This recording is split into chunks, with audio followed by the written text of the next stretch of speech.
چلیں ابھی کہیں لے لیتے ہیں پہلے.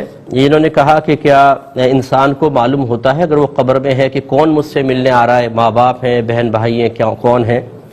تو جی ہاں، بالکل شعور ہوتا ہے، وہ جانتا ہے کون ملنے آ رہے ہیں. بلکہ نبی کریم صلی اللہ علیہ وسلم کا فرمان ذیشان ہے کہ جب کوئی بہت ہی قریبی عزیز ملنے آتا ہے تو مردے کو سب سے زیادہ انسیت محسوس ہوتی ہے.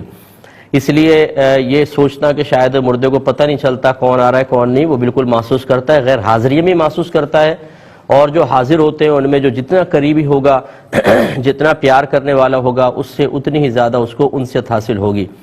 اب ہمارے یہاں بڑی عجیب و غریب صورتحال ہے. ماں باپ جو ہوتے ہیں وہ بیچارے قبروں کے اندر ہیں، اولادیں باہر رہ رہی ہیں.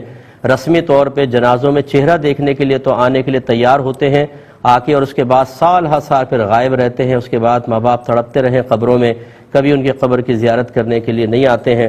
یہ ہمیشہ یاد رکھیے کہ جیسا انسان کرے گا مکافات عمل ہوتا ہے. پھر اپنی اولاد بھی پھر ایسے ہی کرے گی، قبر میں دفنا کر بھول جائے گی اور انسان قبر میں تڑپتا رہے گا.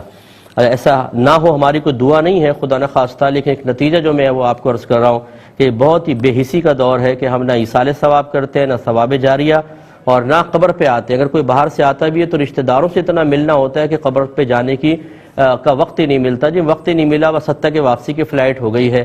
تو پھر یہی رویہ یاد رکھیے گا آپ کے ساتھ بھی عنقریب ہونے والا ہے. ایک یہ کہتے ہیں کہ قبر میں بعض اوقات چونٹے گھستے ہیں، آتے جاتے نظر آتے ہیں، تو کیا ان کو مار سکتے ہیں؟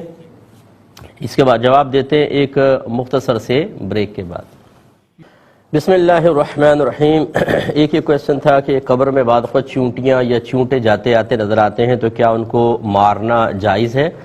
تو جی بالکل جائز نہیں ہے. اگر وہ آپ کے لیے آپ کو کاٹیں، مضر صحت ہوں، یا مطلب غذاؤں کے اندر جیسے کچن وغیرہ کے اندر ہو جاتے ہیں بہت زیادہ کثرت کے ساتھ، تو گنجائش نکلتی ہے. لیکن قبر میں آ رہے جا رہے ہیں، ان کو نہ ماریں. ماریں گے بھی تو کتنوں کو مار لیں گے آپ؟ وہ باز نہیں آئیں گے. جن کو اللہ نے مقرر کیا ہے وہ ضرور قبر کے اندر جاتے آتے آپ کو نظر آئیں گے. تو ہمارا مشورہ یہ ہوگا کہ نہ ماریں. ہر تر چیز، ہر جاندار چیز اللہ تبارک و تعالی کا ذکر کرتی ہے. ہم ایک جہت سے تو یہ دیکھ رہے ہیں کہ شاید یہ مردے کو کاٹیں گے یا تنگ کریں گے، لیکن دوسری جہت سے بھی دیکھیں جتنے چونٹے چونٹیاں ہوں گی یہ اللہ کا ذکر کریں گے، اللہ کا ذکر کرتے ہوں گے تو رحمت نازل ہوں گی. اس سے مردے کو بھی انشاءاللہ فائدہ پہنچے گا. جب ایک تر شاخ جو نبی کریم صلی اللہ علیہ وسلم نے قبر پہ گاڑی اور فرمایا کہ مجھے امید ہے جب تک یہ تر رہے گی ان کے عذاب میں تخفیف رہے گی، تو ایک تر چیز جس کو میڈیکل سائنس بھی کہتی ہے کہ وہ بے جان، اور ہماری شریعت بھی اس کو بے جان مانتی ہے، اسی لیے درخت کی تصویر بنانا جائز. لیکن پھر بھی میرے آقا صلی اللہ علیہ وسلم نے خبر دی کہ وہ شاخ ذکر الہی کرتی ہے، تو جاندار چیز تو بدرجہ اولا کرے گی. اس لیے ایک جہت سے دیکھ کر ان کو نقصان نہ دیں، وہ اللہ کا ذکر کریں گے، اس سے انشاءاللہ مردوں کو فائدہ پہنچے گا.